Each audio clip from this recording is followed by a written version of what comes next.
1 mois après le baptême de mon petit-fils, le photographe m'a appelé et m'a dit « Madame Bruno, j'ai remarqué quelque chose de terrible sur les photos. Venez immédiatement, ne dites rien à votre fille. » Ma main a tremblé. J'ai raccroché. Et pendant les 20 minutes de trajet jusqu'à son studio, j'ai prié pour que ce soit une erreur. Ce n'en était pas une. Je m'appelle Maïwenn Bruno. J'ai 67 ans. Et voici l'histoire que j'ai gardée pour moi bien trop longtemps. Le baptême de Léon avait été parfait. Du moins, c'est ce que je croyais. Ma fille Chloé rayonnait dans sa robe crème. Mon gendre Thomas portait fièrement notre petit ange. La maison sentait la lavande et le champagne. J'avais tout préparé pendant des semaines. Les dragées dans leurs petits sachets de tulle, les roses blanches dans chaque vase, le buffet dressé avec soin. Alain, mon mari, m'avait embrassé ce matin-là en disant « Tu es une grand-mère parfaite, ma chérie. Tout est magnifique. » J'avais souri. J'étais heureuse. Pendant la fête, j'avais bu 2 coupes de champagne. Peut-être 3, je ne sais plus. Mais ce que je sais, c'est qu'à un moment donné, au milieu de l'après-midi, je me suis sentie étrange, comme si le sol bougeait sous mes pieds, comme si les voix autour de moi venaient de très loin. Alain m'avait conduite jusqu'au canapé. « Tu as trop bu, Maïwenn. Repose-toi un peu. » J'avais honte, devant nos invités, devant ma fille. Chloé avait ri. « Maman, tu ne tiens plus l'alcool comme avant. » Tout le monde avait ri avec elle. Moi, j'avais fermé les yeux, et je m'étais endormie là, pendant que la fête continuait sans moi. Quand le photographe a appelé, 1 mois plus tard, sa voix était grave, inquiète. « Madame Bruno, je sais que cela va vous sembler étrange, mais, en retouchant les photos, j'ai remarqué quelque chose, sur plusieurs clichés, quelque chose que vous devez voir. Venez seul, s'il vous plaît, et ne prévenez personne. » Mon cœur s'est serré. « Qu'avez-vous vu ?» Il a hésité. « Je préfère vous montrer. » Dans son studio, il m'a fait asseoir devant son écran. Ses mains tremblaient légèrement en ouvrant les fichiers. « Regardez cette série. » C'était le moment du buffet. Les invités se servaient. Je souriais, une coupe à la main. Et là, sur 3 photos consécutives, prises à quelques secondes d'intervalle, j'ai vu ma fille Chloé, ma propre fille, qui se penchait au-dessus de mon verre, qui sortait quelque chose de son sac, qui versait un liquide transparent dans ma coupe de champagne, et qui regardait autour d'elle pour vérifier que personne ne la voyait. Le photographe a agrandi l'image. On voyait clairement le petit flacon dans sa main. Son geste rapide, son visage concentré. « Je suis désolée, madame, mais je devais vous le montrer. » Je n'ai pas pleuré. Pas tout de suite, j'ai juste murmuré « Envoyez-moi ces photos. » Toutes. Dans ma voiture, j'ai posé mon front contre le volant. Et là, enfin, les larmes sont venues. Pourquoi ? Pourquoi ma propre fille aurait-elle fait ça ? J'ai pensé à cette journée, à ma somnolence soudaine, à mon malaise, à sa phrase « Maman, tu ne tiens plus l'alcool comme avant. » Et j'ai compris. Elle voulait me faire passer pour une vieille femme ivre, devant tout le monde, devant sa belle famille, devant nos amis. Mais pourquoi ? Parfois, on fait confiance à ceux qui ne la méritent pas. Et vous, avez-vous déjà été déçu par quelqu'un que vous aimiez ?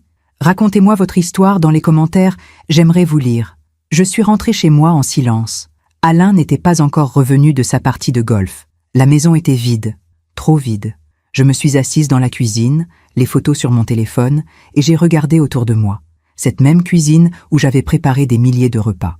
Où Chloé avait appris à faire des crêpes, debout sur un petit tabouret, ses mains pleines de farine. « Maman, regarde, j'en ai fait une parfaite. » Elle avait 6 ans. Ses yeux brillaient de fierté. Chloé avait toujours été ma lumière, mon unique enfant. Née après 3 fausses couches et tant de prières. Quand le médecin l'avait posée dans mes bras, j'avais pleuré pendant 1 heure. Alain aussi. Notre miracle, disait-il. Nous l'avions élevé avec tout notre amour, peut-être trop. Alain travaillait beaucoup. Il était notaire, un homme respecté à Lyon. Mais moi, j'étais toujours là, à chaque récital de piano, à chaque remise de diplôme, à chaque chagrin d'amour. « Maman, tu es ma meilleure amie », me disait-elle encore il y a quelques années. Quand elle avait rencontré Thomas, j'avais été heureuse pour elle. Il venait d'une bonne famille, avocat, sérieux, un peu distant peut-être, mais correct. Le mariage avait été somptueux. Alain avait insisté pour qu'on fasse les choses bien. 300 invités, un château dans la Drôme, des roses blanches partout. J'avais dansé avec ma fille ce soir-là. Elle portait une robe de dentelle qui avait coûté plus de 5 000 €. Je l'avais serrée contre moi et j'avais murmuré « Tu es la plus belle mariée que j'ai jamais vue ». Elle avait ri. « Maman, tu dis ça parce que tu es ma mère. » Non, je le dis parce que c'est vrai.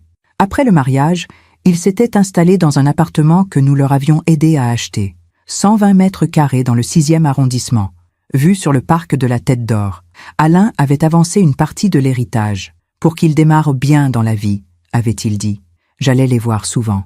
Trop souvent, peut-être. Mais Chloé me disait toujours « Maman, tu ne déranges jamais. Viens quand tu veux. » Quand elle est tombée enceinte, j'ai pleuré de joie. Un petit-fils, notre lignée qui continuait. J'avais tricoté des couvertures, acheté des livres sur les grands-mères modernes, préparé une chambre chez nous pour les week-ends. Alain avait installé un lit à barreaux près de notre chambre. « Tu en fais trop, Maïwen », disait-il parfois. Mais il souriait quand il le disait. Le jour où Léon est né, j'étais à la clinique avant même Thomas. Chloé avait voulu que je sois là, dans la salle d'accouchement, à côté d'elle. « Maman, ne me lâche pas la main. » Jamais, mon cœur. Quand j'ai entendu les premiers cris de Léon, j'ai su que ma vie venait de changer à nouveau. Ce petit être rouge et fragile, c'était une partie de moi qui continuait. Une partie de ma fille. Je l'avais bercée pendant des heures. Chloé dormait, épuisée. Thomas était parti chercher du café. Et moi, seule avec mon petit-fils, j'avais chanté la même berceuse que je chantais à Chloé il y a 40 ans. Dors, mon enfant, dors. Les premiers mois avaient été merveilleux. J'allais chez eux 3 fois par semaine. J'aidais avec les lessives, les biberons, les nuits difficiles. Chloé était fatiguée, irritable parfois. C'était normal. Être jeune maman, ce n'est pas facile. « Maman, tu es ma bouée de sauvetage », me disait-elle. Je souriais. J'étais heureuse d'être utile. Et puis est venu le baptême. J'avais tout organisé, tout préparé. La maison décorée, le traiteur, les invitations. Chloé m'avait laissé faire. « Maman, tu as toujours eu si bon goût. Fais ce que tu veux. » J'avais pris ça comme un compliment. Assise dans ma cuisine, 1 mois après cette journée, avec les photos sur mon téléphone, je regardais ce passé heureux et je me demandais à quel moment tout avait-il changé, à quel moment ma fille, ma lumière, mon miracle, était-elle devenue quelqu'un capable de me droguer pendant la fête de son propre fils. J'ai touché la petite tasse en porcelaine posée devant moi, celle que Chloé m'avait offerte pour la fête des mères il y a 10 ans. Dessus, il y avait écrit « À la meilleure maman du monde ». J'ai bu mon thé froid et j'ai pleuré en silence. Alain est rentré vers 18 heures. Je l'ai entendu poser ses clés sur le meuble de l'entrée. Son pas habituel, lourd, fatigué. « Maïwen, tu es là ?» J'ai essuyé mes yeux rapidement. J'ai glissé mon téléphone dans la poche de mon cardigan. Dans la cuisine. Il est entré en desserrant sa cravate. 69 ans, mais toujours élégant. Les cheveux gris bien coiffés, la chemise impeccable. Mon mari avait toujours eu cette prestance naturelle qui rassurait les gens. « Comment s'est passée ta journée ?» a-t-il demandé en m'embrassant distraitement sur le front. « Bien. Et ton golf ? Pas terrible. Michel m'a battu encore une fois. » Il a ri. J'ai souri. Mais mon sourire ne montait pas jusqu'à mes yeux. Il n'a rien remarqué. Ce soir-là, pendant le dîner, j'ai failli tout lui dire. 3 fois, j'ai ouvert la bouche. 3 fois, je me suis arrêtée, parce que quelque chose en moi résistait. Une petite voix qui disait « Et si tu te trompes ? Et si ce n'était pas ce que tu crois ? Et si tu détruis tout pour rien ?» Mais je n'avais pas rêvé ces photos. Alain mangeait sa blanquette de veau en lisant Le Figaro sur son iPad, comme tous les soirs. Nous mangions en silence depuis des années. Ce n'était pas un silence pesant. C'était juste l'habitude, le confort des vieux couples. Sauf que ce soir-là, ce silence me brûlait. Alain, MMH, il n'a pas levé les yeux. « Tu te souviens du baptême ? Quand je me suis senti mal ?» Là, il a relevé la tête. « Oui, tu avais trop bu. Pourquoi ? Tu es sûr que c'était ça ?»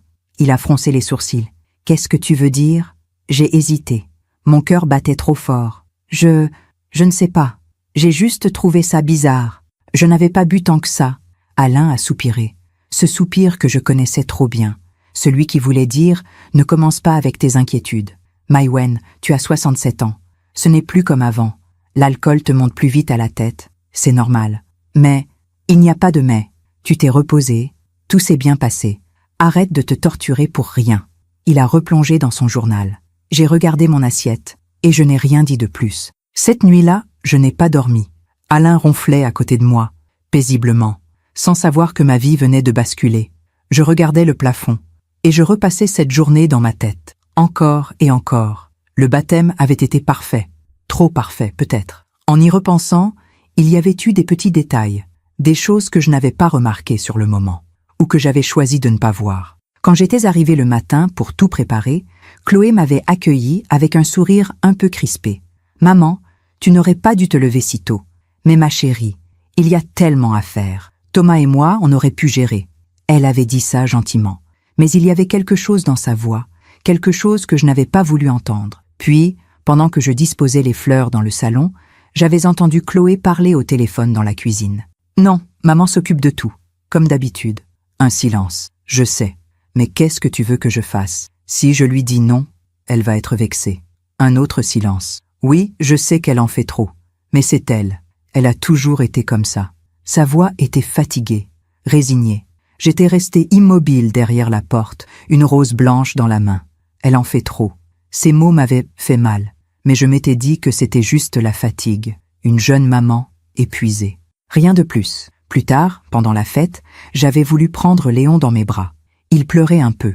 Chloé était occupée avec les invités. « Viens, mon ange. Mamie est là. » Thomas était intervenu, doucement mais fermement. « Maïwen, laissez-le. Il doit s'habituer à d'autres bras. Vous le prenez tout le temps. » J'avais ri, mais c'était un rire jaune. « Je suis sa grand-mère, Thomas. C'est normal que je le prenne dans mes bras. » Bien sûr, mais peut-être pas à chaque fois qu'il pleure. Il m'avait souri. Ce sourire poli et froid qu'il avait toujours avec moi. Chloé s'était approchée. « Maman, Thomas a raison. Tu es adorable, mais il faut que Léon apprenne à se calmer tout seul aussi. » Elle m'avait pris le bébé des bras, gentiment, mais elle me l'avait pris quand même. J'avais eu l'impression d'être une étrangère dans la vie de mon propre petit-fils. Et puis il y avait eu ce moment précis que je n'arrivais pas à oublier. J'étais dans la cuisine, en train de remplir les verrines pour le dessert. La belle-mère de Thomas était entrée. Brigitte, une femme sèche et élégante, toujours impeccablement habillée. Elle m'avait regardé avec un petit sourire en coin. « Maïwen, vous en faites toujours autant? Pardon? Pour les fêtes, vous organisez toujours tout comme ça? Eh bien, oui, j'aime que les choses soient belles. C'est admirable. Vraiment. Moi, je laisse ma fille vivre sa vie. Je trouve que c'est important de ne pas être trop envahissante. » Le mot était tombé comme une pierre. Envahissante. J'avais continué à remplir mes verrines sans répondre, mais mes mains tremblaient légèrement. Brigitte avait pris une fraise dans le saladier. Mais bon, chacune sa méthode. Je suis sûre que Chloé apprécie, même si parfois les jeunes couples ont besoin d'autonomie, vous comprenez? Elle était repartie avec son sourire poli. J'étais restée seule dans la cuisine, avec mes verrines, et cette sensation étrange qu'on venait de me gifler sans lever la main. Allongée dans mon lit, toutes ces scènes revenaient, comme des pièces d'un puzzle que je n'avais pas voulu assembler. Elle en fait trop. Envahissante. Il faut que Léon apprenne à se calmer tout seul. Et cette phrase de Chloé, pendant que je dormais sur le canapé, groggy, humiliée devant tout le monde. « Maman, tu ne tiens plus l'alcool comme avant ?»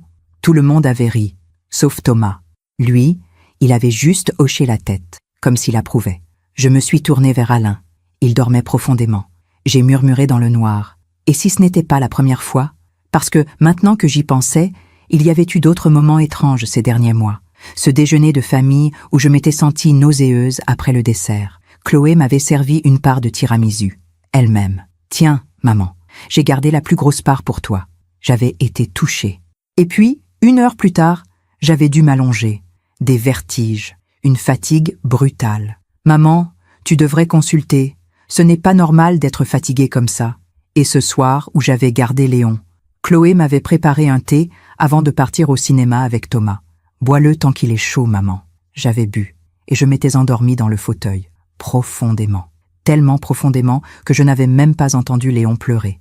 Quand Chloé était rentrée, elle m'avait réveillée d'un ton sec. « Maman, Léon a pleuré pendant 21 minutes. Tu dormais comme une masse. »« Je suis désolée, ma chérie. Je ne comprends pas ce qui s'est passé. Tu te fatigues trop.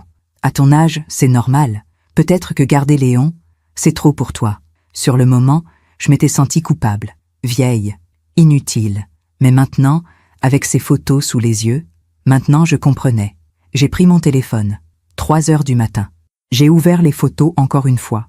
Le geste de Chloé était net, précis, calculé. Ce n'était pas un accident. Ce n'était pas une erreur. C'était voulu. Et là, dans le silence de la nuit, j'ai senti quelque chose se briser en moi. Pas ma fille, pas mon miracle, pas elle. Mais les preuves étaient là, froides, irréfutables. Pendant que je raconte tout cela, je me demande d'où vous m'écoutez. Écrivez le nom de votre ville en commentaire. Le lendemain matin, j'ai fait comme si de rien n'était. J'ai préparé le petit déjeuner, du café pour Alain, des tartines beurrées, de la confiture d'abricot maison, les mêmes gestes que depuis 43 ans de mariage. Alain lisait son journal. Je regardais mes mains trembler légèrement en versant le café. « Tu vas voir Chloé aujourd'hui » a-t-il demandé sans lever les yeux. Mon cœur s'est serré. Je ne sais pas. Pourquoi ? Elle a appelé hier soir pendant que tu dormais. Elle voulait savoir si tu pouvais garder Léon cet après-midi. Thomas et elle ont un rendez-vous chez le notaire. Chez le notaire. Le cabinet d'Alain. Quel genre de rendez-vous ? Alain a haussé les épaules. Je ne sais pas. Elle n'a pas voulu me le dire. Elle a demandé mon associé, Jean-Marc, pas moi. Il a souri, un peu vexé. Apparemment, papa n'est pas assez professionnel pour s'occuper des affaires de sa propre fille. Il a dit ça sur le ton de la plaisanterie. Mais j'ai vu une ombre passer dans ses yeux. J'ai rappelé Chloé vers 10 heures. Ma main tremblait en composant le numéro. « Allô, maman ?» Sa voix était légère, normale, comme si rien ne s'était passé. « Bonjour, ma chérie. Papa m'a dit que tu voulais que je garde Léon cet après-midi ? Oui, si tu peux. Je sais que je te demande toujours au dernier moment. » Non, non, ça me fait plaisir. Silence. « Maman, ça va ? Tu as une drôle de voix. » Mon cœur battait trop fort. « Oui, oui, je suis juste un peu fatiguée. »« Encore ? Maman, tu devrais vraiment consulter. Ce n'est pas normal d'être fatiguée tout le temps. » Ce n'est pas normal. J'ai serré le téléphone. « Je vais bien, Chloé. À quelle heure tu veux que je vienne ? 14 heures, ça va ? Parfait. Merci, maman. Tu es un ange. » Elle a raccroché. Je suis restée immobile, le téléphone dans la main, avec cette sensation terrible qu'on me manipulait. Encore. Mais j'ai respiré profondément. Et je me suis dit, peut-être que tu te trompes.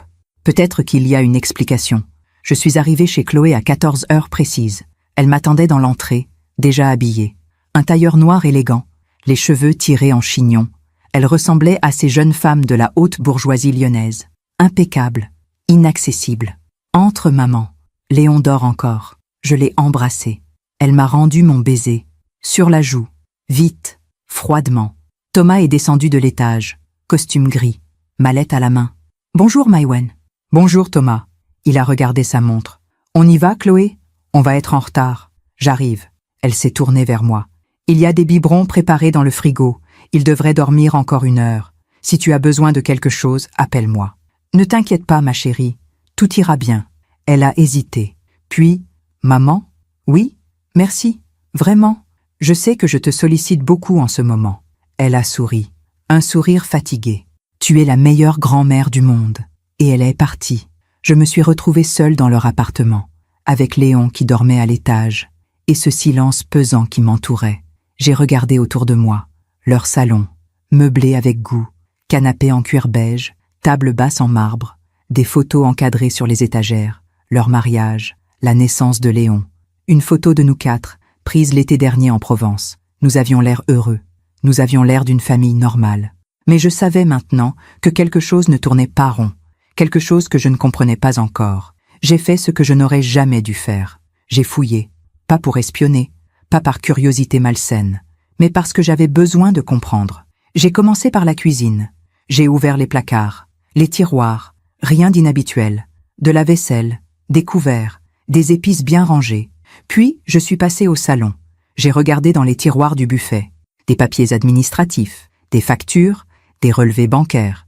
Et là, j'ai trouvé quelque chose, une enveloppe, non cachetée, adressée à Thomas et Chloé, de la part du cabinet notarial Bruno & Associés. J'ai hésité, mes mains tremblaient, et puis j'ai ouvert. C'était un document juridique, complexe, avec des termes que je ne comprenais pas tous, mais certains mots ressortaient.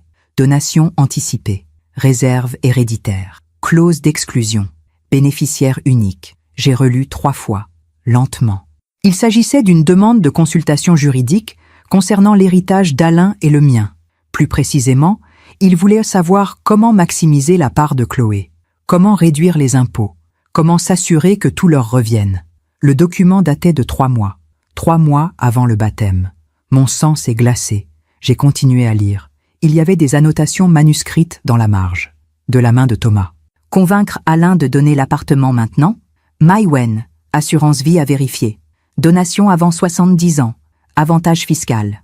Et en bas de page, souligné 2 fois, Éviter que monsieur refuse.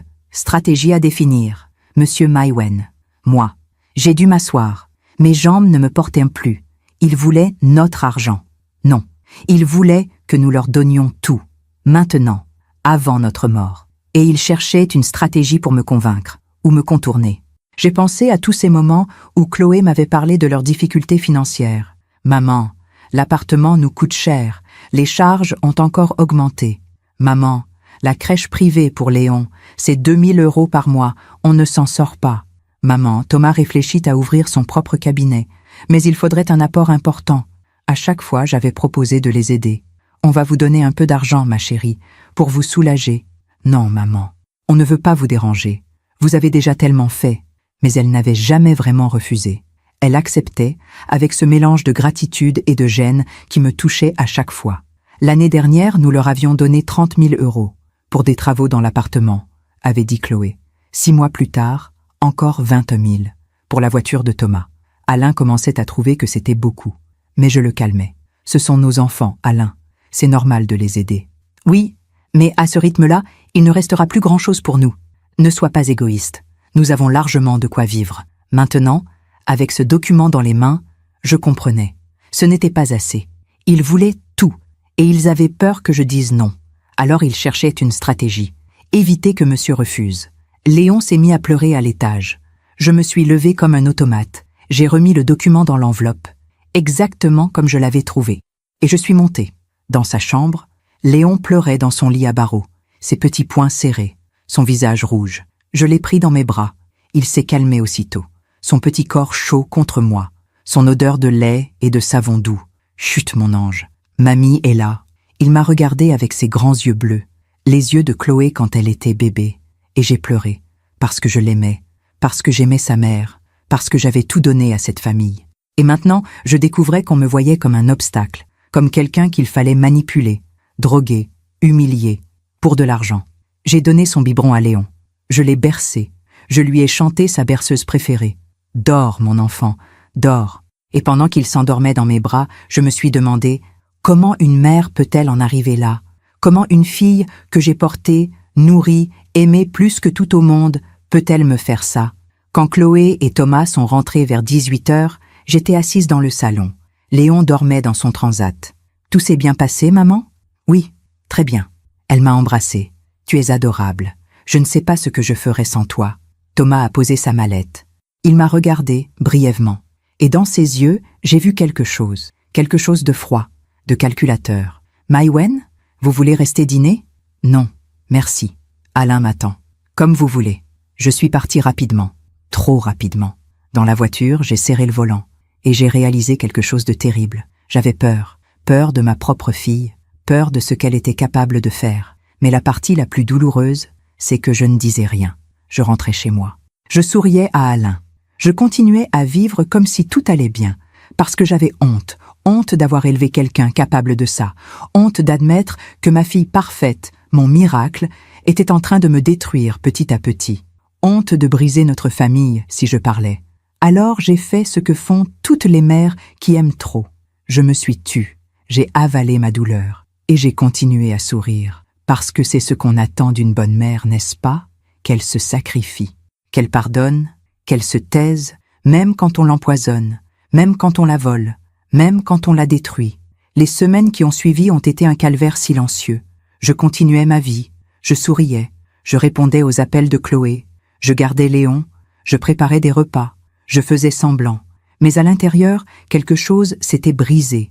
Chaque fois que je voyais ma fille, je cherchais des signes, des preuves, une explication qui pourrait tout remettre en place. Quelque chose qui me dirait « Tu te trompes, Maïwen. Tu as mal compris. » Mais plus j'observais, plus je voyais. Un mardi après-midi, Chloé m'a invité à déjeuner, juste nous deux, au café où nous allions souvent, près du parc de la Tête d'Or. « Maman, ça fait longtemps qu'on n'a pas passé un moment ensemble, juste toi et moi. » Elle avait dit ça avec son sourire d'avant, celui de la petite fille qui venait se blottir contre moi après un cauchemar. J'avais accepté. Parce qu'une partie de moi espérait encore, espérait retrouver ma fille. Nous nous sommes installés en terrasse, le soleil de mai était doux, les marronniers étaient en fleurs, tout était beau, trop beau. Chloé a commandé une salade, moi, une quiche lorraine. et un verre de vin blanc. « Maman, tu bois du vin en journée maintenant ?» Sa voix était légère, mais il y avait quelque chose dedans, quelque chose de pointu. « C'est juste un verre, ma chérie. »« Oui, bien sûr. Mais tu sais, avec ce qui s'est passé au baptême ?» Elle a laissé sa phrase en suspens. « Qu'est-ce que tu veux dire ?»« Eh bien, tu t'es endormie, devant tout le monde. C'était un peu embarrassant. Mon cœur s'est serré. Je ne me suis pas endormie parce que j'avais bu trop, Chloé. »« Ah non ?» Elle me regardait, ses yeux bleus, les mêmes que les miens. « Non, je pense que j'étais juste fatiguée. Ou alors, tu ne supportes plus l'alcool comme avant. À ton âge, c'est normal. Papa aussi ne boit presque plus. À ton âge. » Ces mots revenaient sans cesse, comme un poison lent. « J'ai 67 ans, Chloé, pas 90. » Elle a souri, un sourire patient. Le sourire qu'on réserve aux personnes âgées qui ne veulent pas admettre leur fragilité. « Je sais, maman. Mais justement, il faut que tu fasses attention. » Le serveur a apporté nos plats et mon verre de vin. J'ai regardé ce verre et quelque chose en moi a hésité. Chloé parlait de Léon, de ses nuits, de ses progrès. Je l'écoutais à peine. Je fixais mon verre. « Maman, tu m'écoutes ?»« Oui, oui. Pardon.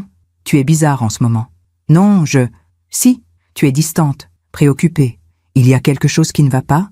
Elle avait posé sa main sur la mienne, cette main que j'avais tenue des milliers de fois, quand elle apprenait à marcher, quand elle avait peur, quand elle pleurait. « Non, ma chérie, tout va bien. Tu es sûre ?»« Oui. » Mensonge. Je n'ai pas bu mon verre de vin. Je l'ai laissé là, intouché, pendant tout le déjeuner. Chloé l'a remarqué. « Tu ne le bois pas ?»« Non. Finalement, je n'ai pas soif. Dommage. C'est un excellent blanc. » Elle a souri, et j'ai eu l'impression, juste une seconde, de voir autre chose dans ses yeux, quelque chose de sombre.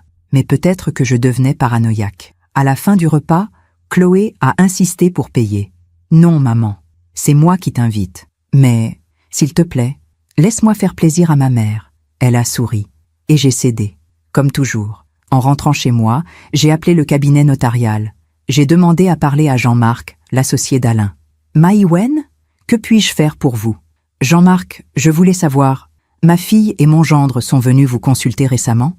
Silence. « Maïwen, vous savez que je ne peux pas parler des dossiers de mes clients, même s'il s'agit de votre fille. Je sais, mais c'est important. Est-ce qu'Alain est au courant de cet appel ? Non. » Nouveau silence. « Maïwen, si vous avez des questions sur votre patrimoine, vous devriez en parler avec votre mari, et éventuellement avec votre fille directement. Donc, ils sont bienvenus vous voir. » Je n'ai pas dit ça. Vous ne l'avez pas nié non plus. Il a soupiré. « Maïwen, je suis désolé. Je ne peux vraiment pas vous en dire plus. Secret professionnel. »« D'accord. Merci quand même, Jean-Marc. » J'ai raccroché. Mon intuition était confirmée. Ils avaient bien consulté. Et Jean-Marc ne pouvait rien me dire. Mais son silence en disait long. Le soir même, Alain m'a annoncé quelque chose. « Maïwen, il faut qu'on parle. » Nous étions dans le salon. La télévision était éteinte. C'était rare. Alain aimait regarder les informations après le dîner. « De quoi ? » ?»« De notre patrimoine. » Mon cœur s'est arrêté. « Qu'est-ce que tu veux dire ?» Il s'est assis à côté de moi. Il avait l'air sérieux, presque gêné. Chloé et Thomas m'ont parlé. Ils ont réfléchi à notre situation et ils pensent qu'il serait sage de commencer à organiser la transmission de nos biens, maintenant, plutôt que d'attendre. Pourquoi maintenant ? Pour des raisons fiscales. Si on leur donne une partie de notre patrimoine avant nos 70 ans, ils paieront beaucoup moins d'impôts. C'est logique. Alain, tu as 69 ans. Moi, 67. On n'est pas en fin de vie. Je sais, mais justement, c'est le bon moment. Le bon moment pour qui ? Il m'a regardé, surpris. Pour Chloé, pour notre fille, pour qu'elle n'ait pas de difficultés financières plus tard. Elle a déjà un appartement que nous avons payé en grande partie. Elle a une voiture. Elle a tout. Oui, mais elle et Thomas veulent investir, ouvrir un cabinet d'avocats, acheter une maison plus grande pour Léon. Ils ont des projets. Et nous ? Nous ? Oui, nous. Est-ce qu'on a pensé à nous ? Alain a froncé les sourcils. Maïwen, qu'est-ce qui te prend ? On a largement de quoi vivre. La maison est payée. Nos retraites sont confortables. On n'a besoin de rien. Peut-être, mais ce n'est pas la question. Alors c'est quoi, la question ? J'ai hésité. Les mots se bousculaient dans ma tête. La question, c'est qu'on nous demande de donner notre argent maintenant, avant notre mort, comme si on était déjà mort, comme si on n'existait plus. Ne sois pas ridicule. Je ne suis pas ridicule, Alain. Je suis lucide. Il s'est levé, agacé. Maïwen, je ne te reconnais plus. Depuis quelques semaines, Tu es étrange, distante, méfiante. Qu'est-ce qui se passe? J'ai failli tout lui dire. Les photos, le document, mes soupçons. Mais je me suis tue, parce que je savais qu'Alain ne me croirait pas. Parce qu'Alain avait toujours adoré Chloé. Elle était sa fierté, sa petite fille parfaite. Il ne verrait jamais ce que je voyais. Rien. Il ne se passe rien. Alors pourquoi tu réagis comme ça? Parce que j'ai besoin de temps pour réfléchir. Il n'y a rien à réfléchir. C'est du bon sens. Alain, s'il te plaît, laisse-moi un peu de temps. Il a soupiré. Ce soupir lourd que je connaissais trop bien. D'accord, prends ton temps, mais ne fais pas attendre Chloé trop longtemps. Et il est sorti de la pièce. Je suis restée seule dans le salon, avec cette sensation terrible d'être acculée. Chloé avait déjà parlé à son père. Elle avait planté les graines. Et Alain était convaincu. Maintenant, c'était moi l'obstacle. Éviter que monsieur refuse. Ils étaient en train de m'isoler, de me faire passer pour une vieille femme égoïste qui ne pense pas à l'avenir de sa fille. 2 jours plus tard, Chloé est venue à la maison, sans prévenir. « Bonjour maman. »« Chloé, qu'est-ce que tu fais là? Je voulais te parler. Papa m'a dit que tu n'étais pas d'accord pour la donation. » Elle est entrée dans le salon. Elle s'est assise, calme, posée. Ce n'est pas que je ne suis pas d'accord, ma chérie. C'est juste que... Que quoi? Que j'ai besoin de comprendre. Pourquoi maintenant? Pourquoi cette urgence? Ce n'est pas une urgence, maman. C'est juste de la planification intelligente. Mais vous n'avez pas de problème d'argent. Nous vous aidons déjà beaucoup. Oui, et on vous en est reconnaissant. Mais ce n'est pas suffisant. Pas suffisant. Ces mots sont restés suspendus dans l'air. Pas suffisant pourquoi? Pour nos projets, pour l'avenir de Léon, pour vivre correctement. Vous vivez dans un appartement de 120 mètres carrés dans le 6e arrondissement de Lyon. Thomas est avocat. Toi, tu as arrêté de travailler, mais tu pourrais reprendre si vous aviez vraiment besoin. Elle m'a regardée, et dans ses yeux, j'ai vu de la colère. Reprendre? Maman, j'ai un enfant. Je ne peux pas reprendre comme ça. Et puis, pourquoi devrais-je travailler alors que vous avez les moyens de nous aider? Parce que nous ne sommes pas une banque, Chloé. Le silence est tombé comme une gifle. Elle s'est levée. Je vois. Chloé, attends. Non, maman. C'est clair. Tu ne veux pas nous aider. Tu préfères garder ton argent pour toi. Ce n'est pas ce que j'ai dit. C'est exactement ce que tu as dit. Elle a pris son sac. Tu sais quoi? J'ai toujours pensé que tu étais une mère généreuse. Mais là, je me rends compte que tu es juste égoïste. Chloé! Mais elle était déjà partie. Je suis restée debout dans le salon, tremblante. Ma fille venait de me traiter d'égoïste. Ma fille, à qui j'avais tout donné depuis le jour de sa naissance. Ma fille, pour qui j'aurais donné ma vie. Et là, j'ai compris. La manipulation ne s'arrêterait jamais. Tant que je serais un obstacle, elle continuerait. Elle me droguerait. Elle me volerait. Elle me détruirait psychologiquement, jusqu'à ce que je cède, ou jusqu'à ce que je disparaisse. Ce soir-là, j'ai ouvert mon ordinateur. J'ai cherché les numéros de nos comptes en banque, nos placements, nos assurances vie. J'ai tout noté, tout vérifié. Et j'ai compris l'ampleur de ce qu'il voulait. Notre maison valait environ 800 000 €. Nos placements, 400 000. Les assurances vie, 200 000. Au total, 1 400 000 €. Et il voulait tout. Maintenant, j'ai regardé les photos du baptême une nouvelle fois. Le geste de Chloé. Si précis, si calculé. Et j'ai compris quelque chose d'horrible. Si j'avais eu un malaise grave ce jour-là, si j'avais été hospitalisée, on m'aurait déclaré sénile, inapte, incapable de gérer mes affaires, et Alain aurait signé la donation sans moi. C'était ça, le plan. Me faire passer pour une vieille femme fragile, confuse, malade, pour me contourner. Je me demande encore si j'ai fait le bon choix. Et vous, qu'auriez-vous fait à ma place? J'ai passé 3 jours sans parler à personne. 3 jours enfermée dans ma propre maison, avec mes pensées qui tournaient en boucle. Alain me demandait ce qui n'allait pas. Je répondais que j'avais mal à la tête, que j'étais fatiguée. Les mêmes excuses que d'habitude. Il finissait par me laisser tranquille. Le 4e jour, j'ai reçu un message de Chloé. « Maman, on peut se voir? J'ai besoin de te parler. C'est important. Viens demain à la maison vers 15 h. Thomas sera là aussi. » Mon estomac s'est noué. Thomas sera là aussi. Ce n'était pas une invitation. C'était une convocation. J'ai hésité toute la nuit. Une partie de moi voulait refuser, prendre mes distances. Mais l'autre partie, celle de la mère, avait besoin de comprendre. Besoin d'entendre ma fille s'expliquer. Peut-être qu'il y avait encore une chance. Peut-être que je m'étais trompée. Peut-être. Je suis arrivée chez eux le lendemain à 15 h précises. Chloé m'a ouvert. Elle était habillée simplement. Pantalon noir, Pull en cachemire beige. Pas de sourire. Entre, maman. Thomas était assis dans le salon. Costume gris. Les mains croisées sur les genoux. Il m'a fait un signe de tête. Bonjour, Maïwen. Bonjour, Thomas. Assieds-toi, s'il te plaît. Sa voix était froide, professionnelle, comme s'il présidait une réunion. Je me suis assise sur le canapé. Chloé s'est installée à côté de son mari, face à moi. Le silence était pesant. C'est Thomas qui a parlé en premier. Maïwen, nous voulions vous parler de la situation patrimoniale. Quelle situation? La donation dont Alain vous a parlé. Nous avons l'impression que vous bloquez, et nous aimerions comprendre pourquoi. J'ai regardé ma fille. Elle évitait mon regard. Je ne bloque pas. Je réfléchis. Depuis combien de temps? Depuis que vous m'en avez parlé. C'était il y a 2 semaines. Et alors? Thomas a soupiré. Maïwen, soyons honnêtes. Cette donation, c'est dans votre intérêt autant que dans le nôtre. Fiscalement, c'est le moment idéal. Plus vous attendez, plus Chloé paiera d'impôts à votre décès. Je ne compte pas mourir tout de suite. Personne ne dit ça. Mais il faut être prévoyant. Prévoyant. J'ai répété ce mot lentement. Ou pressé? Thomas a froncé les sourcils. Qu'est-ce que vous insinuez? Rien. Je constate juste que vous êtes très pressé de récupérer notre argent. Chloé a enfin parlé. Sa voix était tendue. Maman, ce n'est pas récupérer. C'est organiser. C'est différent.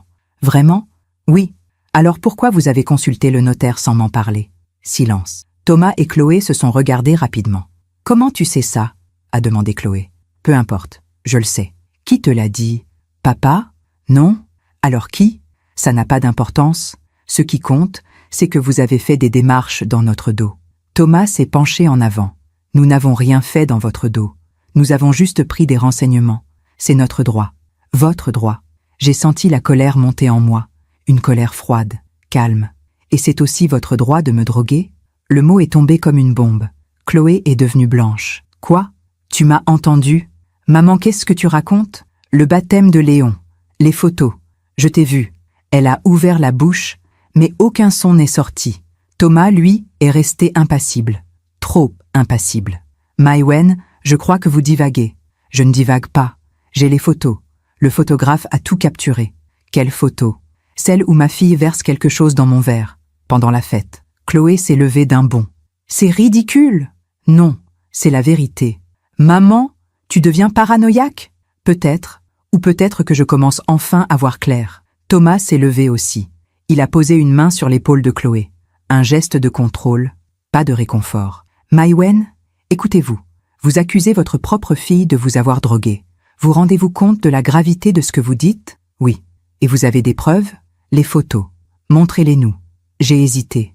Mon téléphone était dans mon sac. J'aurais pu les montrer. Mais quelque chose me retenait. Non. Pourquoi? Parce que vous les détruiriez. Thomas a ri. Un rire court, méprisant. Vous voyez? Vous êtes dans une paranoïa totale. Chloé s'est approchée de moi. Ses yeux étaient remplis de larmes. Maman, je ne comprends pas. Qu'est-ce qui t'arrive? Depuis quelques semaines, tu es bizarre, distante, et maintenant, tu m'accuses de choses horribles. Je t'accuse parce que c'est vrai. Non, elle a crié, fort. Léon s'est mis à pleurer à l'étage. Chloé a fermé les yeux, puis elle m'a regardé. Et dans ses yeux, j'ai vu quelque chose que je n'avais jamais vu avant. De la haine. Maman, je crois que tu devrais consulter. Vraiment. Consulter? Oui. Un médecin. Un neurologue. Parce que là, franchement, tu as des comportements inquiétants. Thomas a acquiescé. Chloé a raison.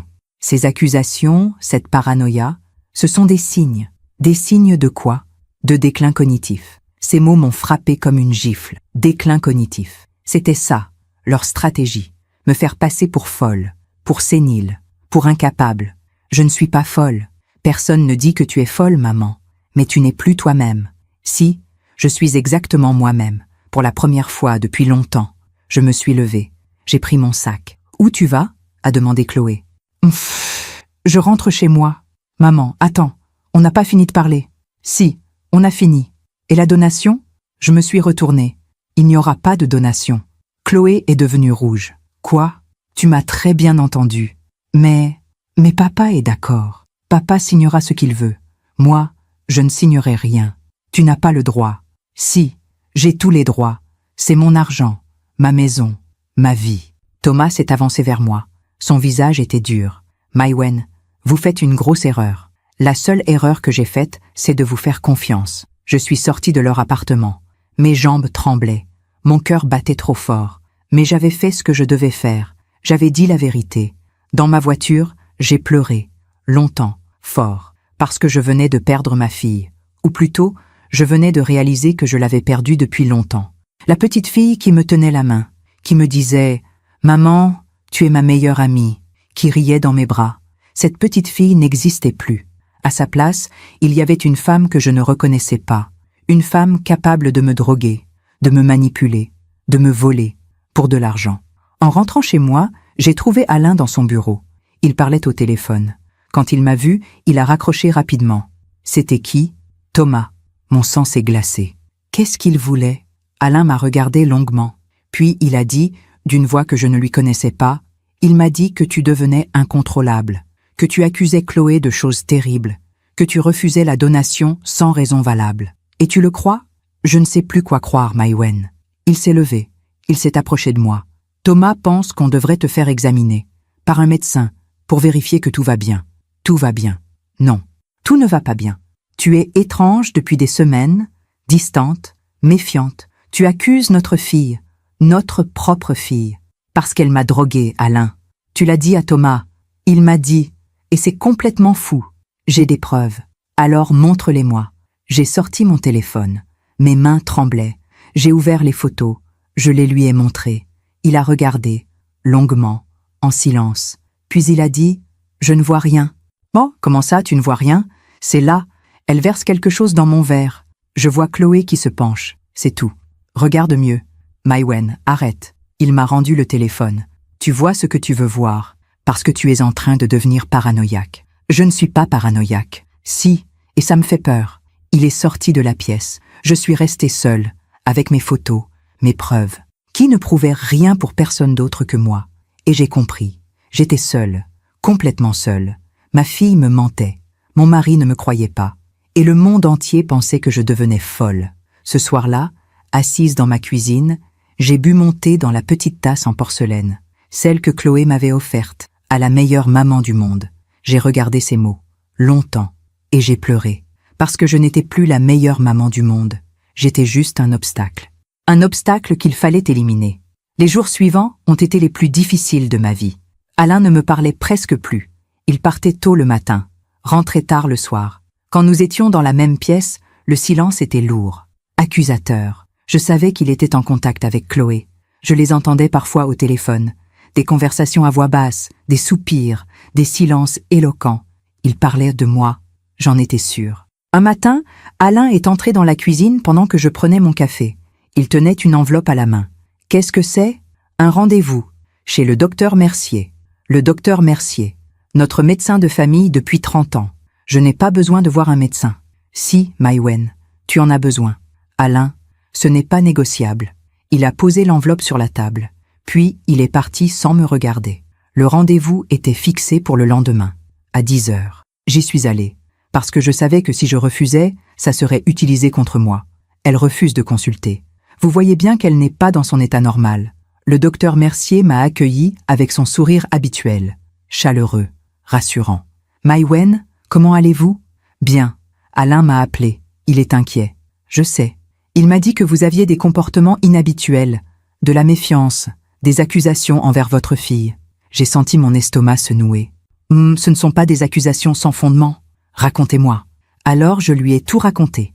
Les photos, le baptême, le malaise, la découverte du document notarial, les autres fois où je m'étais sentie bizarre après avoir bu ou mangé quelque chose que Chloé m'avait donné. Il m'a écouté, sans m'interrompre, en prenant des notes. Quand j'ai fini, il a posé son stylo. Maïwen, je vous connais depuis longtemps. Vous êtes une femme intelligente, équilibrée. Merci. Mais ce que vous me décrivez là, c'est préoccupant. Je sais. Non, je veux dire, c'est préoccupant pour vous. Mon cœur s'est arrêté. Qu'est-ce que vous voulez dire? Ces soupçons, cette méfiance envers votre propre fille, ce sont des symptômes qui peuvent apparaître avec l'âge, surtout chez les personnes anxieuses. Je ne suis pas anxieuse, je suis lucide. La frontière est parfois mince. Il a ouvert un tiroir, il a sorti un papier. Je vais vous prescrire des analyses, prise de sang, scanner cérébral, pour vérifier que tout va bien. Je n'ai pas besoin de scanner. Maïwen, s'il vous plaît, Faites-le. Pour vous, pour Alain, pour Chloé. Je suis sortie de son cabinet avec l'ordonnance dans la main. Et cette sensation terrible qu'on était en train de me piéger. Si je refusais les examens, j'étais folle. Si je les faisais et qu'ils ne trouvaient rien d'anormal, j'étais quand même folle parce que mes accusations restaient sans preuve médicale. De toute façon, j'étais folle. 2 jours plus tard, j'ai reçu un appel d'un numéro inconnu. « Madame Bruno ?»« Oui, c'est Alexandre Dubois, le photographe du baptême. » Mon cœur a bondi. « Oui, je me souviens. Madame, je vous appelle parce que quelque chose d'étrange est arrivé. »« Quoi ? Votre gendre, Thomas, est venu me voir hier. »« Thomas ? » ?»« Oui, il m'a dit qu'il voulait acheter toutes les photos du baptême, tous les fichiers bruts, pour un prix très généreux. 3 000 €. Mon sang s'est glacé. « Et vous les lui avez vendus ? » ?»« Non, j'ai trouvé ça bizarre. Pourquoi payer 3 000 € pour des photos alors que je les avais déjà livrées ? Alors j'ai refusé. Qu'est-ce qu'il a dit ? Il a insisté. Il m'a dit que c'était pour des raisons sentimentales, que sa femme voulait tous les originaux. Vous l'avez cru ? Non, pas une seconde. Et puis, il m'a demandé si je vous avais parlé récemment, si je vous avais montré quelque chose de particulier. Et vous avez répondu quoi ? Que ça ne le regardait pas. Alors il est devenu menaçant. Il m'a dit que si je parlais de certaines photos à qui que ce soit, il me poursuivrait en justice pour diffamation et atteinte à la vie privée. J'ai fermé les yeux. Monsieur Dubois, merci de m'avoir appelé. Madame Bruno, je ne sais pas ce qui se passe dans votre famille, mais soyez prudente, cet homme est dangereux. Quand j'ai raccroché, j'ai compris. Il voulait détruire les preuves, et il voulait me faire taire. Le soir même, Alain m'a annoncé qu'il avait pris une décision. Maïwen, je crois qu'on devrait faire une pause. Une pause ? Oui, quelques semaines, pour que tu réfléchisses, pour que tu te calmes. Tu veux que je parte ? Non, moi, je vais partir. Mon cœur s'est brisé. Où ? Chez Chloé. Elle m'a proposé de rester dans leur chambre d'amis. Le temps que ça s'arrange. Le temps que ça s'arrange. J'ai répété ces mots lentement. Tu pars vivre chez la fille qui me détruit. Pour que ça s'arrange. Arrête avec ça, Maïwen ! Il avait crié. Pour la première fois en 43 ans de mariage. Oh, Chloé ne te détruit pas. C'est toi qui te détruis toute seule avec tes obsessions. Ce ne sont pas des obsessions. Si, et je ne peux plus vivre comme ça. Je ne peux plus vivre avec quelqu'un qui accuse ma fille de crimes imaginaires. Ils ne sont pas imaginaires. Prouve-le. Je te l'ai montré. Tu m'as montré des photos floues, qui ne prouvent rien. Il est monté à l'étage. J'ai entendu des bruits de valises, de tiroirs qu'on ouvre et qu'on ferme. Je suis restée dans le salon, immobile. 20 minutes plus tard, il est descendu, une valise à la main, son manteau sur le bras. Alain, je t'appellerai. S'il te plaît, ne pars pas. J'ai besoin de temps, Maïwen. Et moi, j'ai besoin de toi. Il m'a regardé, et dans ses yeux, j'ai vu de la pitié. Pas de l'amour, de la pitié. Je t'appellerai. Et il est parti. Je me suis assise sur le canapé. Dans cette maison où nous avions vécu pendant 40 ans, où nous avions élevé notre fille, où nous avions été heureux. Et maintenant, j'étais seule. Mon mari était parti vivre chez ma fille qui me détruisait, et personne ne me croyait. Cette nuit-là, je n'ai pas dormi. J'ai marché dans la maison, j'ai regardé les photos accrochées au mur, notre mariage, la naissance de Chloé, ses premiers pas, son bac, son mariage, la naissance de Léon, toute une vie en images, une vie qui s'effondrait. Le lendemain matin, Chloé m'a appelé. « Maman, papa m'a tout raconté. Je sais, je suis désolée que ça en soit arrivé là. » Sa voix était calme, posée, presque compatissante. « Vraiment ? Oui, tu es ma mère, je t'aime, mais tu as besoin d'aide. Je n'ai pas besoin d'aide, Chloé. J'ai besoin que tu arrêtes de me mentir. » Silence. « Tu vois, maman ? Tu recommences. » Je ne recommence pas, je continue, parce que la vérité ne change pas. La vérité, c'est que tu es malade, et que tu refuses de l'admettre. Je ne suis pas malade. Si, et tant que tu ne l'admettras pas, on ne pourra pas t'aider. Je ne veux pas de votre aide. Alors tu vas finir seule, maman. C'est ça que tu veux.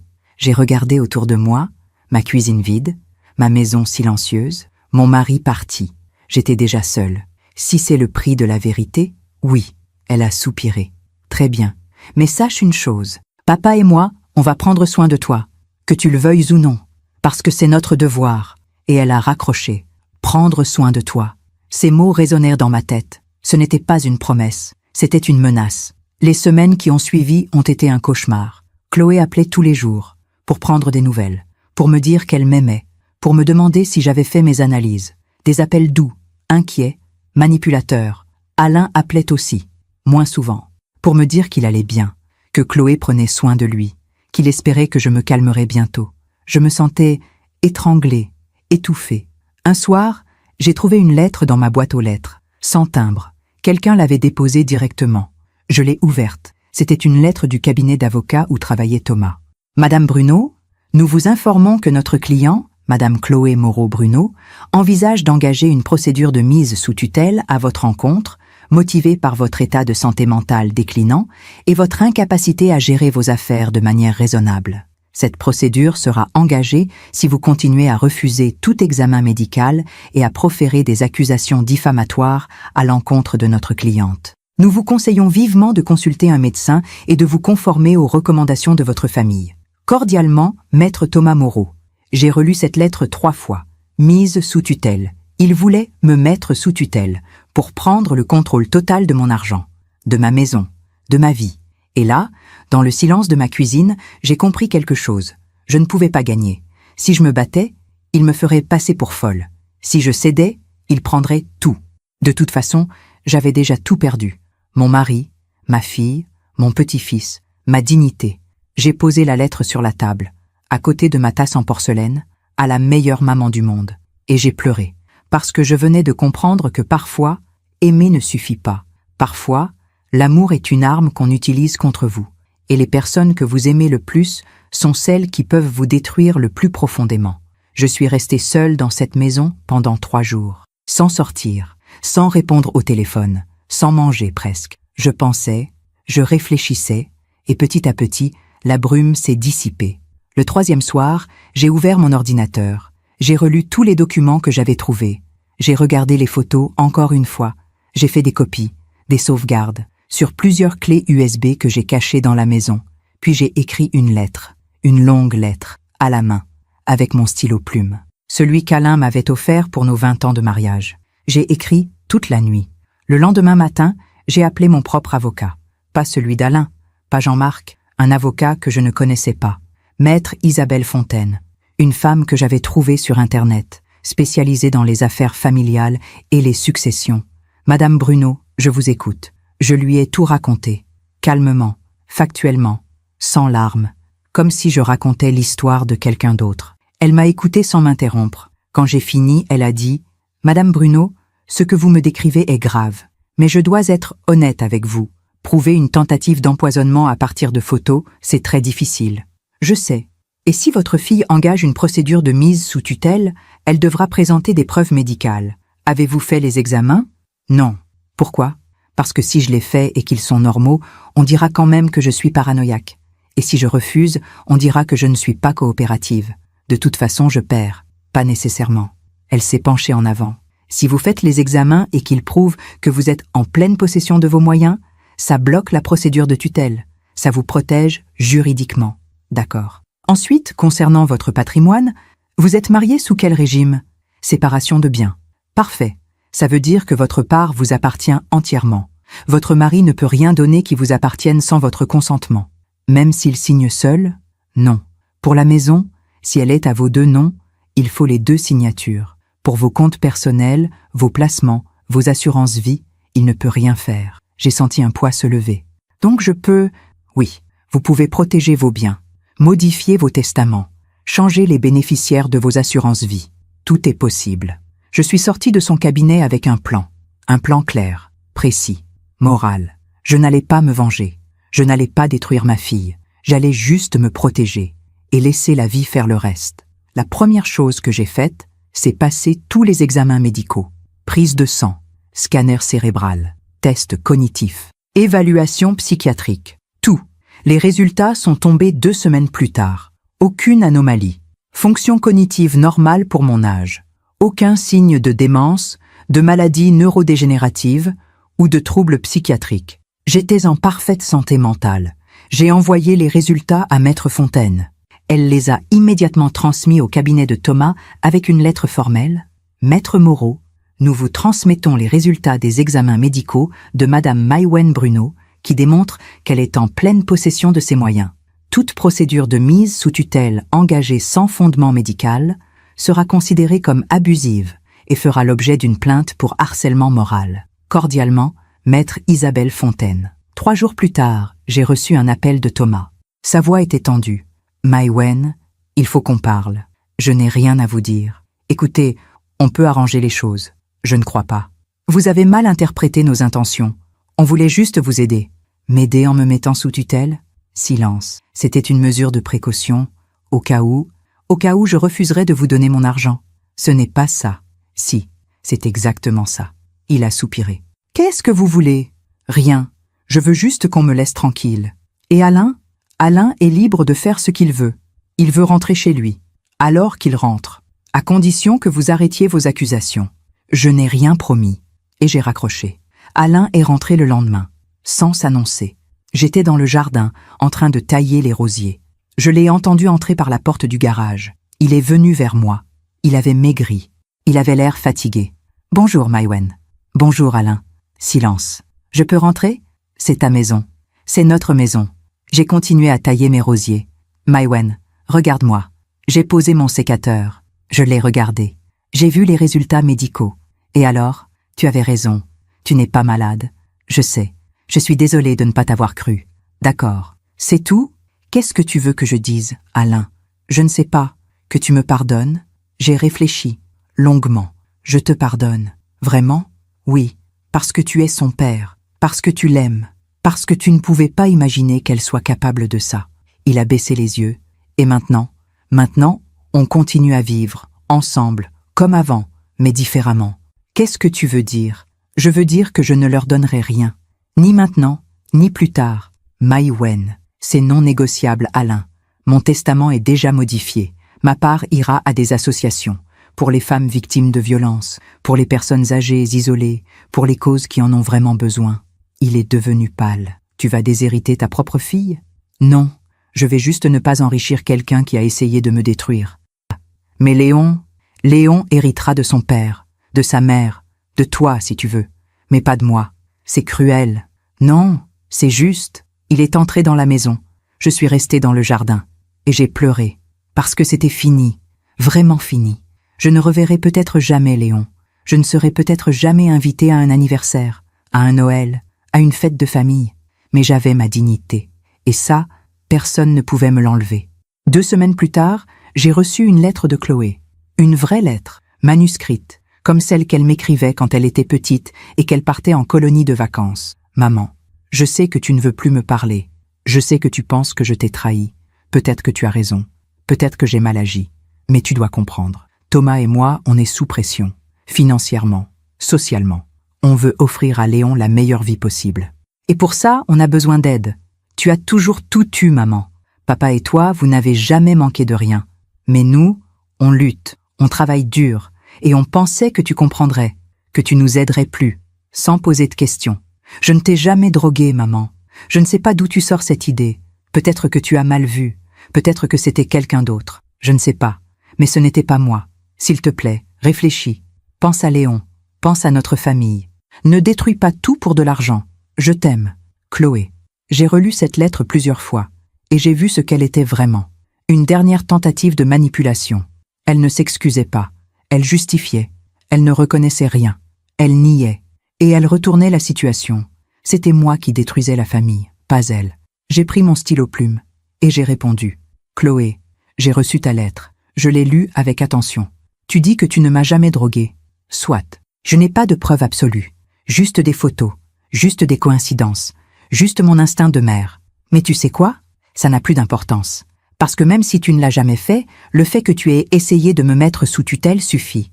Le fait que tu aies cherché à récupérer notre argent sans me consulter suffit. Le fait que tu aies retourné ton père contre moi suffit. Tu m'as demandé de penser à Léon. Je pense à lui, tous les jours. Je l'aime plus que tout au monde. Mais je ne peux pas être dans sa vie si être dans sa vie signifie accepter d'être manipulé, humilié et dépouillé. Je ne détruis pas notre famille pour de l'argent, Chloé. C'est toi qui l'as détruite, pour de l'argent.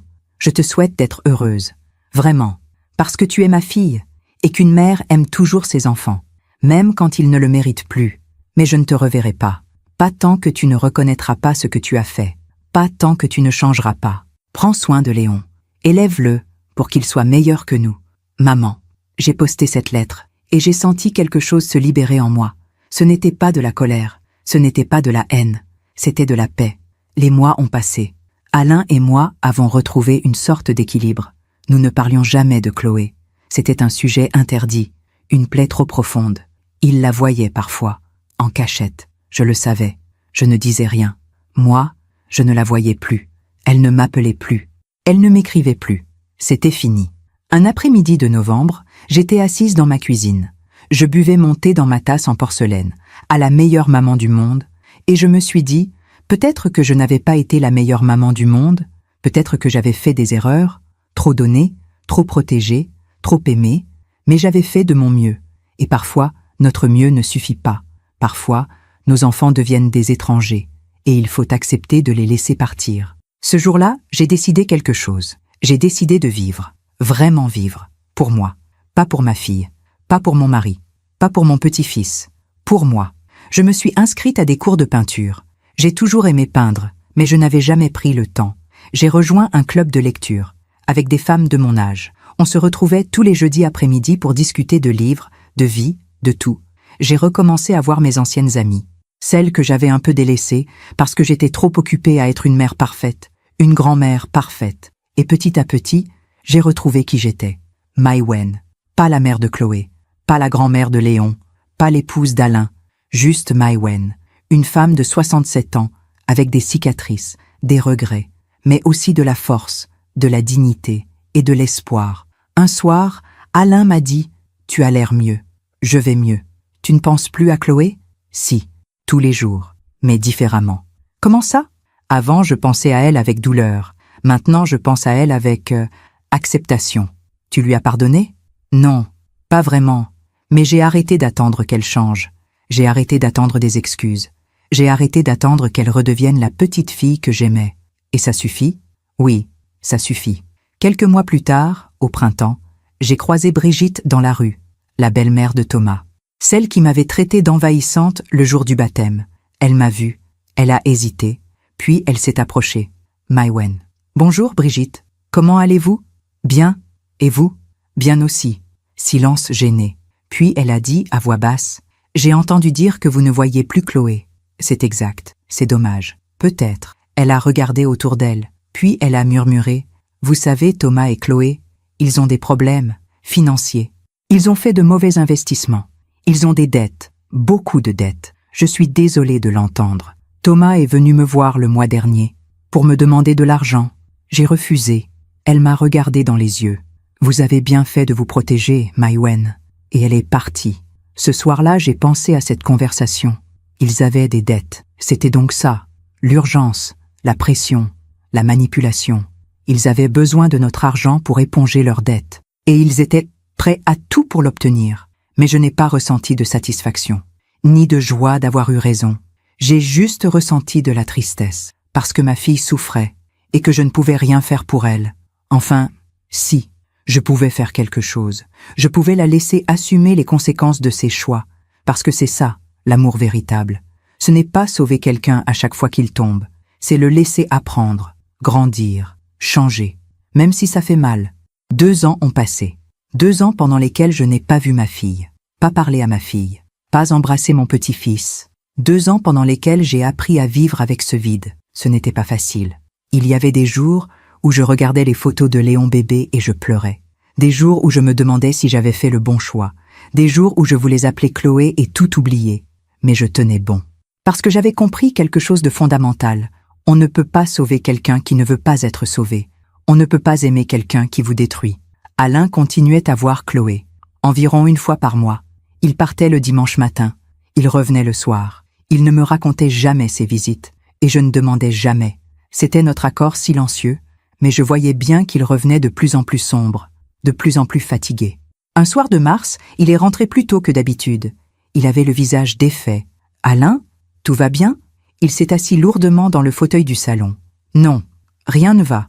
Qu'est-ce qui se passe? Chloé et Thomas, ils sont en train de divorcer. » Mon cœur s'est serré. Pas de joie, de tristesse. Depuis quand? Ça fait des mois que ça ne va plus. Apparemment, Thomas a eu une liaison avec une de ses collègues, une jeune avocate. Oh mon Dieu. Et ce n'est pas tout. Leur appartement est en vente. Ils ont trop de dettes, ils ne peuvent plus payer les mensualités. Et Léon? Chloé va déménager. Dans un 2 pièces. Elle cherche du travail. Elle n'a pas travaillé depuis 4 ans. Ce n'est pas facile. Il m'a regardé. Elle a demandé si on pouvait l'aider. J'ai fermé les yeux. Qu'est-ce que tu as répondu? Que je devais t'en parler. Et qu'est-ce que tu veux faire? Il a hésité. Je ne sais pas. C'est notre fille. Elle souffre. Elle souffre parce qu'elle a fait de mauvais choix. Tout le monde fait de mauvais choix, Maïwen. Oui, mais tout le monde ne drogue pas sa mère pour récupérer son argent. Le silence est tombé. Tu ne lui pardonneras jamais, n'est-ce pas? Ce n'est pas une question de pardon, Alain. C'est une question de respect. Elle ne s'est jamais excusée. Elle n'a jamais reconnu ce qu'elle a fait. Elle veut juste que j'oublie, que je continue à donner, comme avant. Et si elle s'excusait? Alors on verrait.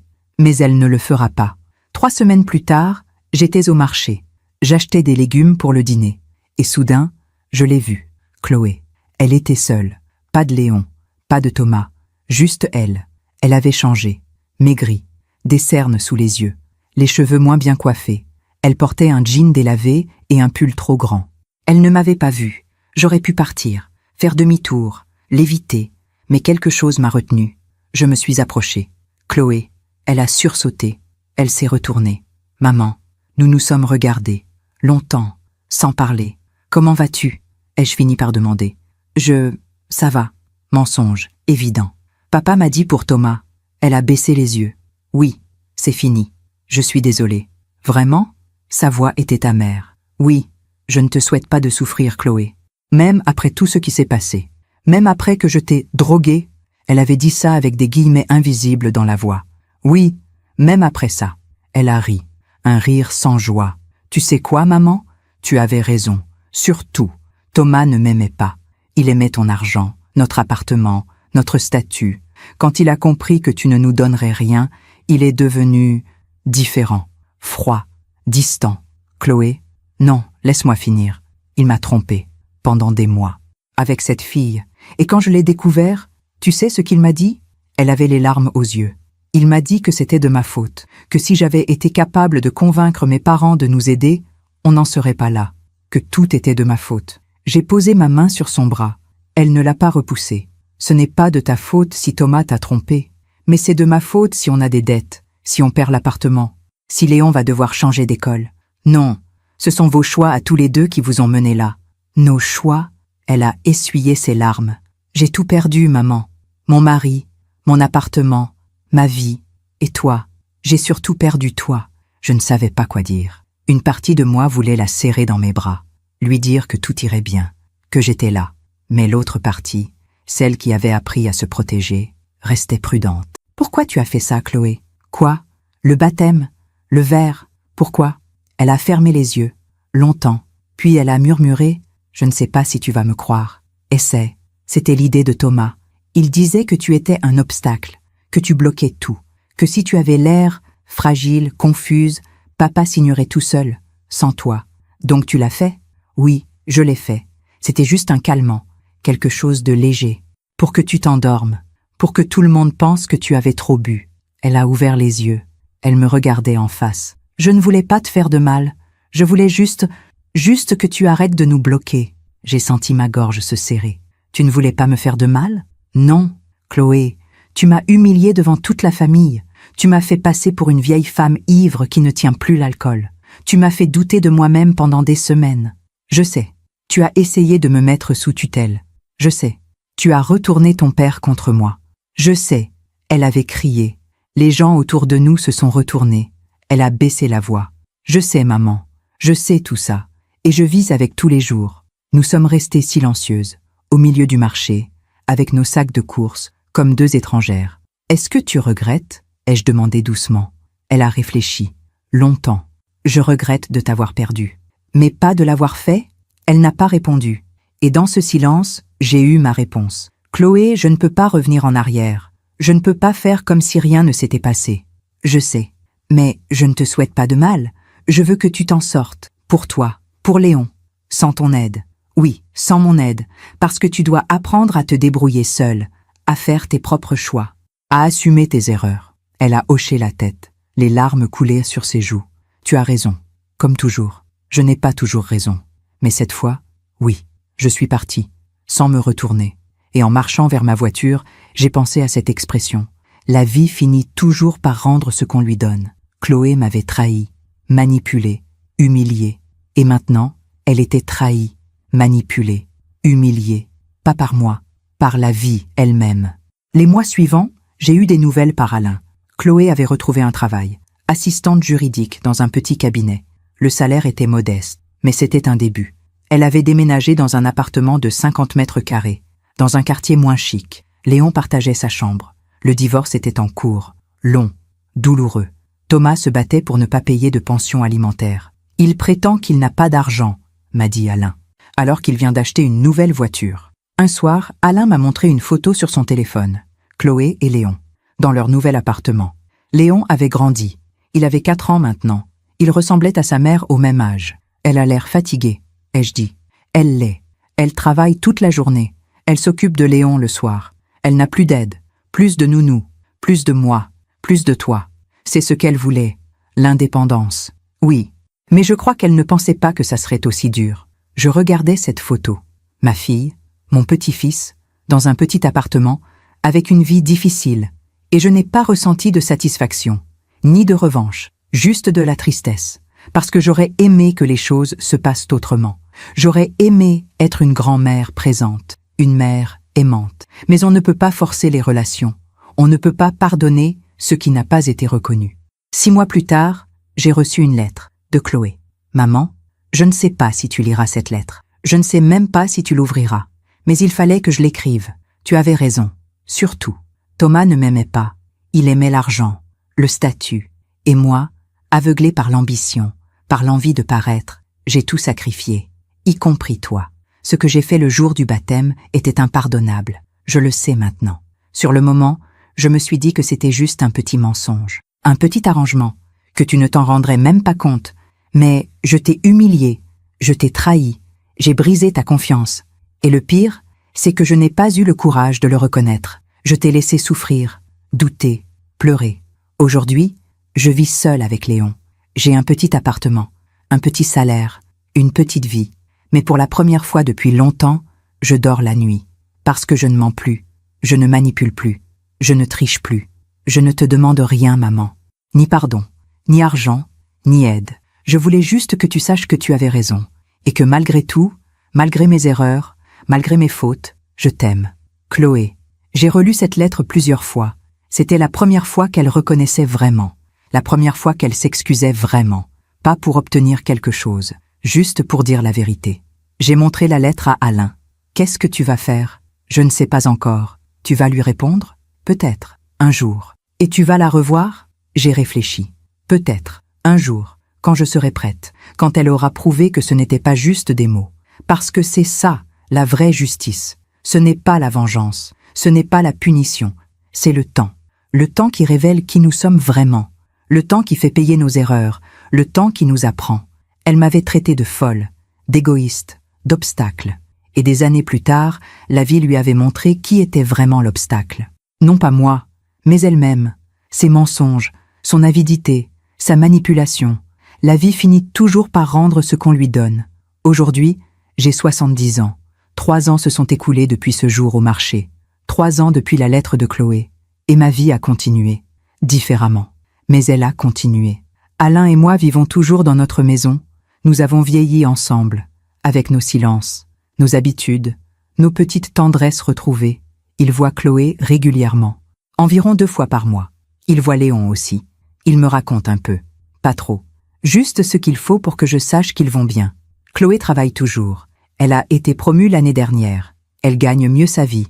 Elle a déménagé dans un 3 pièces. Léon a sa propre chambre maintenant. Thomas a refait sa vie avec sa maîtresse. Ils ont eu un enfant ensemble. Il voit Léon un week-end sur 2, parfois moins. Moi, je ne les ai pas revus. Pas encore. Non pas par rancune. Mais parce que j'ai appris quelque chose de fondamental au cours de ces années. Il faut du temps pour guérir, pour reconstruire, pour pardonner vraiment. Et je ne suis pas encore prête. Peut-être un jour, peut-être jamais. Et c'est mon droit. Mes journées sont remplies. J'ai mes cours de peinture, mon club de lecture, mes amis. Je fais du bénévolat dans une association qui aide les femmes victimes de violences domestiques. C'est étrange.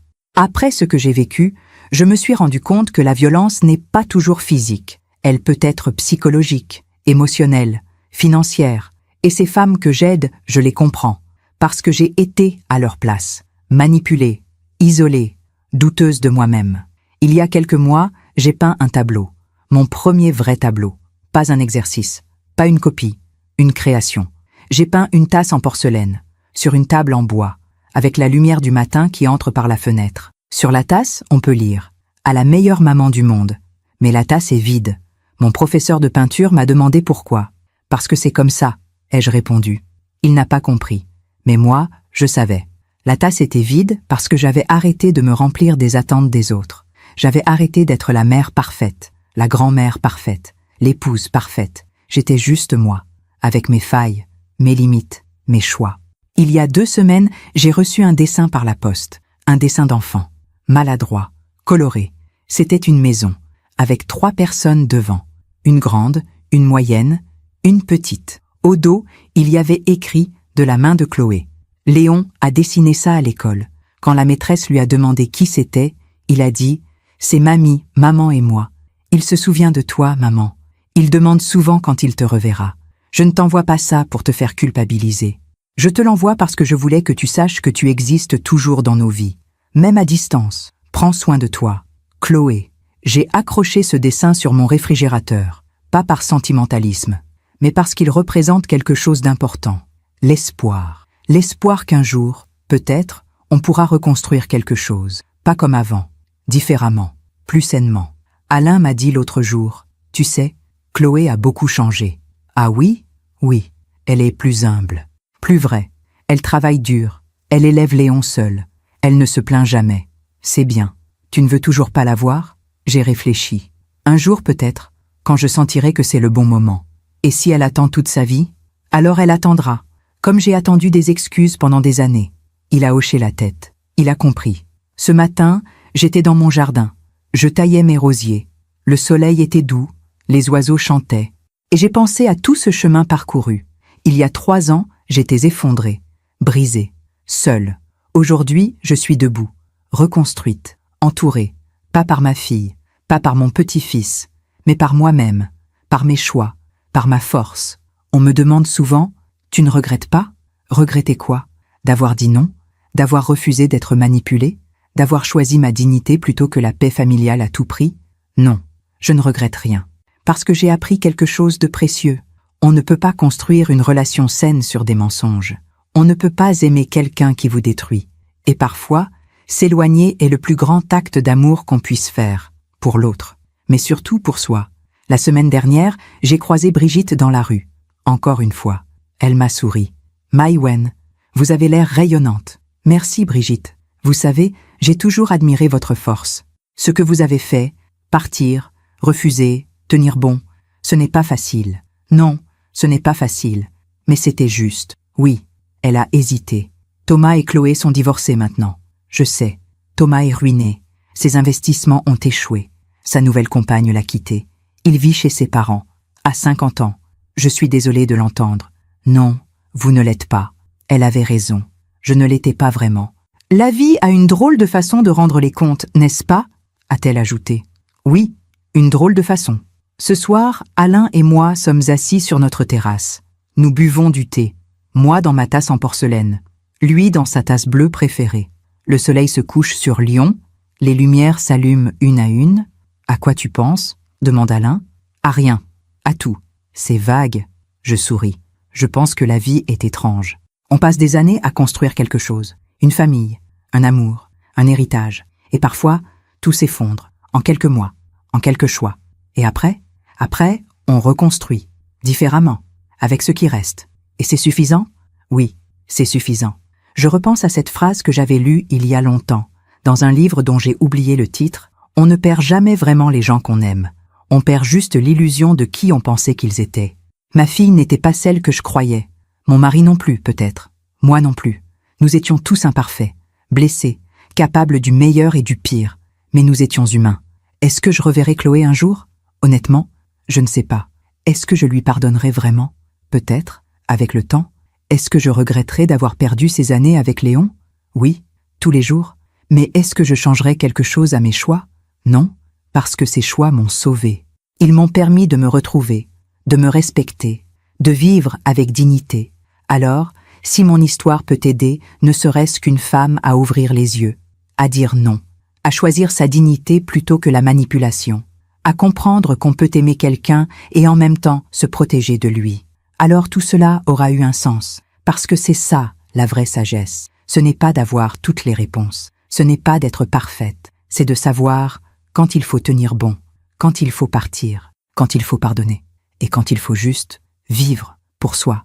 Je regarde Alain, il sourit, il prend ma main. Je t'aime, Maïwenn, je t'aime aussi.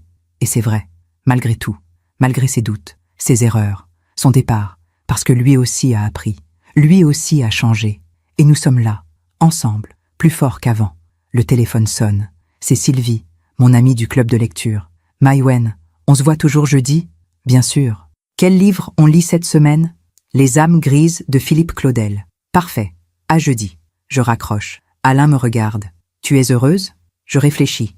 Honnêtement, oui, je crois que oui. Même sans Chloé? Même sans Chloé. Pour l'instant. Parce que le bonheur, ce n'est pas d'avoir tout ce qu'on veut. C'est d'accepter ce qu'on a et de construire avec. Ce soir, avant de dormir, je regarde le dessin de Léon sur mon réfrigérateur, la maison, les 3 personnes, et je murmure dans le silence, « Un jour, mon petit, un jour peut-être, mais ce jour n'est pas aujourd'hui. Aujourd'hui, je vis, pour moi, et c'est déjà beaucoup. Merci de m'avoir écouté jusqu'au bout. Si cette histoire a touché votre cœur, abonnez-vous et activez la cloche pour entendre d'autres femmes qui ont transformé la douleur en sagesse. Chaque jour, une femme, une leçon de vie. Partagez cette histoire avec quelqu'un que vous aimez. Parfois, une histoire change toute une journée. Que Dieu vous bénisse et à très bientôt.